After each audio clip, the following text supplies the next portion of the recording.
When I was young, I prided myself as a nonconformist in the conservative U.S. state I live in, Kansas. I didn't follow along with the crowd. I wasn't afraid to try weird clothing trends or hairstyles. I was outspoken and extremely social. Even these pictures and postcards of my London semester abroad 16 years ago show that I obviously didn't care if I was perceived as weird or different. But that same year I was in London, 16 years ago, I realized something about myself that actually was somewhat unique. And that changed everything. I became the opposite of who I thought I once was. I stayed in my room instead of socializing.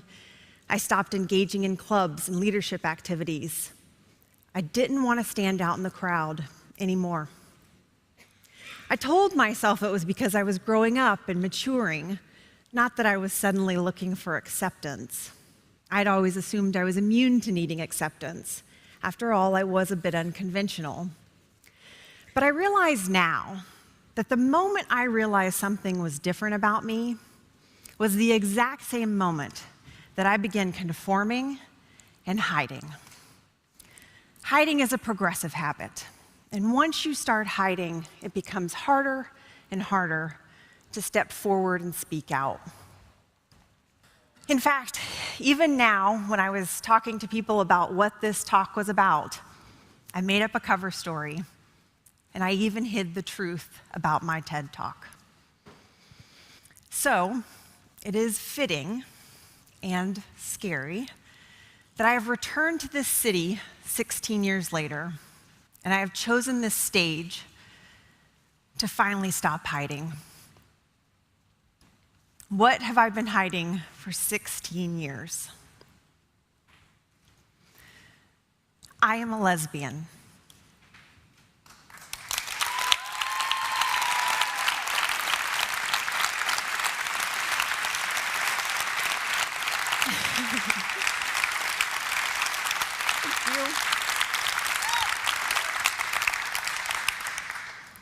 Thank you. I've struggled to say those words because I didn't want to be defined by them. Every time I would think about coming out in the past, I would think to myself, but I just want to be known as Morgana, uniquely Morgana, but not my lesbian friend Morgana or my gay coworker Morgana, just Morgana. For those of you from large metropolitan areas, this may not seem like a big deal to you. It may seem strange that I've suppressed the truth and hidden this for so long. But I was paralyzed by my fear of not being accepted. And I'm not alone, of course. A 2013 Deloitte study found that a surprisingly large number of people hide aspects of their identity. Of all the employees they surveyed, 61% reported changing an aspect of their behavior or their appearance in order to fit in at work. Of all the gay, lesbian, and bisexual employees, 83% admitted to changing some aspects of themselves so they would not appear at work too gay. The study found that even in companies with diversity policies and inclusion programs, employees struggle to be themselves at work because they believe conformity is critical to their long-term career advancement. And while I was surprised that so many people, just like me, waste so much energy trying to hide themselves, I was scared when I discovered that my silence has life or death consequences and long-term social repercussions. 12 years. The length by which life expectancy is shortened for gay, lesbian, and bisexual people in highly anti-gay communities compared to accepting communities. 12 years reduced life expectancy. When I read that in The Advocate magazine this year, I realized I could no longer afford to keep silent. The effects of personal stress and social stigmas are a deadly combination. The study found that gays and anti-gay communities had higher rates of heart disease, violence, and suicide. What I once thought was simply a personal matter, I realized had a ripple effect that went into the workplace and out into the community for every story just like mine. My choice to hide and not share who I really am may have inadvertently contributed to this exact same environment and atmosphere of discrimination. I'd always told myself there was no reason to share that I was gay. But the idea that my silence has social consequences was really driven home this year when I missed an opportunity to change the atmosphere of discrimination in my own home state of Kansas. In February, the Kansas House of Representatives brought up a bill for vote that would have essentially allowed businesses to use religious freedom as a reason to deny gays services.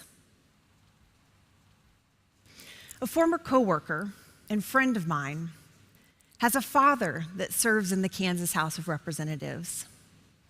He voted in favor of the bill, in favor of a law that would allow businesses to not serve me.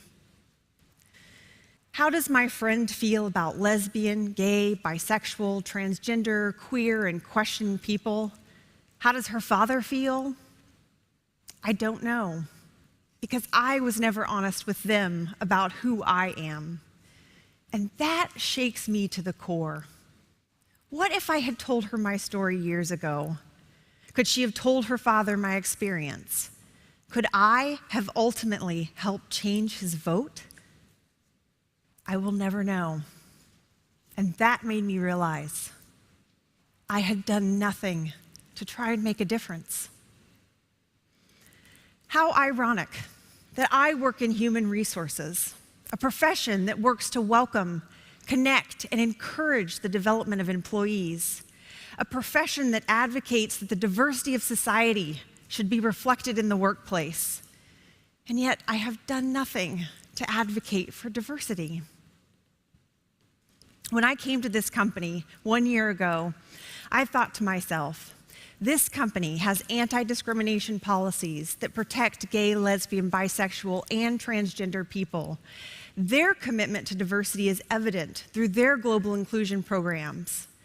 When I walk through the doors of this company, I will finally come out. But I didn't. Instead of taking advantage of the opportunity, I did nothing.